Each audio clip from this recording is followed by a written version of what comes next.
Injil Lukas pasal 1 ayat 21 sampai 38. Sementara itu, umat menanti-nantikan Zakaria. Mereka menjadi heran bahwa ia begitu lama berada dalam bait suci. Ketika ia keluar, ia tidak dapat berkata-kata kepada mereka, lalu mengertilah mereka bahwa ia telah melihat suatu penglihatan di dalam bait suci. Ia memberi isyarat kepada mereka dan ia tetap bisu. Ketika selesai masa tugasnya, ia pulang ke rumah. Beberapa lama kemudian Elisabet istrinya mengandung dan selama 5 bulan ia tidak menampakkan diri. Katanya, "Inilah yang Tuhan telah perbuat bagiku dan sekarang ia berkenan menghapuskan aibku di depan orang." Pemberitahuan tentang kelahiran Yesus.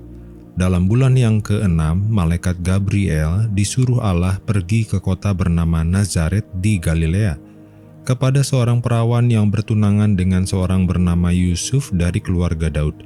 Nama perawan itu Maria. Ketika datang kepada Maria, malaikat itu berkata, "Salam, hai engkau yang dikaruniai, Tuhan menyertai engkau." Maria terkejut mendengar perkataan itu, lalu bertanya di dalam hatinya, "Apa maksud salam itu?" Kata malaikat itu kepadanya, "Jangan takut, hai Maria, sebab engkau beroleh anugerah di hadapan Allah. Sesungguhnya engkau akan mengandung dan melahirkan seorang anak laki-laki, dan engkau harus menamai dia Yesus. Ia akan menjadi besar dan akan disebut Anak Allah yang Maha Tinggi. Tuhan Allah akan memberikan kepadanya tahta Daud, bapa leluhurnya, dan ia akan memerintah atas keturunan Yakub sampai selama-lamanya, dan kerajaannya tidak akan berkesudahan." Kata Maria kepada malaikat itu, "Bagaimana mungkin hal itu terjadi? Karena aku belum pernah berhubungan dengan laki-laki." Jawab malaikat itu kepadanya, "Roh Kudus akan turun atasmu dan kuasa Allah yang Maha Tinggi akan menaungi engkau. Anak yang dilahirkan itu kudus dan akan disebut Anak Allah. Lihat, Elisabet sanakmu itu, ia pun sedang mengandung seorang anak laki-laki pada hari tuanya, dan inilah bulan yang ke-6 bagi dia, yang disebut mandul itu. Sebab bagi Allah tidak ada yang mustahil." Kata Maria, "Aku ini hamba Tuhan. Jadilah padaku menurut perkataanmu itu." Lalu malaikat itu meninggalkan dia.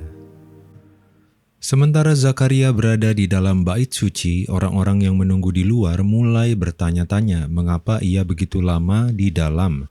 Ketika akhirnya ia keluar, Zakaria tidak bisa berbicara dan hanya dapat berkomunikasi dengan isyarat, sehingga orang-orang menyadari bahwa ia telah melihat suatu penglihatan dari Tuhan. Setelah masa tugasnya selesai, ia pulang ke rumah dan sesuai dengan janji malaikat, Elisabet istrinya mengandung. Elisabet bersyukur kepada Tuhan karena ia telah mengangkat aibnya di hadapan masyarakat. Mengingat pada waktu itu, ketidakmampuan seorang wanita untuk memiliki anak sering dianggap sebagai suatu kehinaan. Kisah ini menunjukkan bagaimana Allah menggenapi janjinya dengan cara yang melampaui pemikiran manusia. Pada bulan ke-6 kehamilan Elisabet, malaikat Gabriel kembali diutus oleh Allah. Kali ini kepada seorang perawan bernama Maria, yang bertunangan dengan Yusuf, seorang keturunan Daud. Ketika malaikat menyapanya dengan kata-kata, "Salam, hai engkau yang dikaruniai, Tuhan menyertai engkau." Maria merasa terkejut dan bertanya-tanya apa arti salam itu. Gabriel kemudian menyampaikan kabar terbesar dalam sejarah. Maria akan mengandung seorang anak laki-laki yang harus dinamai Yesus.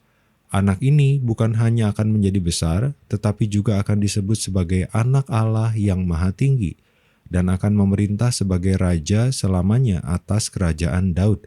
Ini adalah penggenapan dari nubuat perjanjian lama, bahwa Mesias akan datang dari keturunan Daud dan akan mendirikan kerajaan yang kekal. Maria, meskipun masih muda dan belum menikah, dengan penuh iman bertanya bagaimana hal ini bisa terjadi karena ia belum bersuami. Gabriel menjelaskan bahwa Roh Kudus akan turun atasnya dan kuasa Allah akan menaunginya, sehingga bayi yang lahir darinya akan disebut kudus, Anak Allah. Sebagai tanda bahwa tidak ada yang mustahil bagi Tuhan, Gabriel juga memberitahu Maria bahwa Elisabet yang sebelumnya mandul dan sudah tua, kini telah mengandung. Dengan penuh iman dan ketaatan, Maria menjawab, "Sesungguhnya aku ini adalah hamba Tuhan, jadilah padaku menurut perkataanmu itu." Jawaban Maria mencerminkan iman yang luar biasa. Berbeda dengan Zakaria yang meragukan janji Tuhan, kisah ini mengajarkan bahwa Allah bekerja melalui cara yang tidak terduga untuk menggenapi rencananya.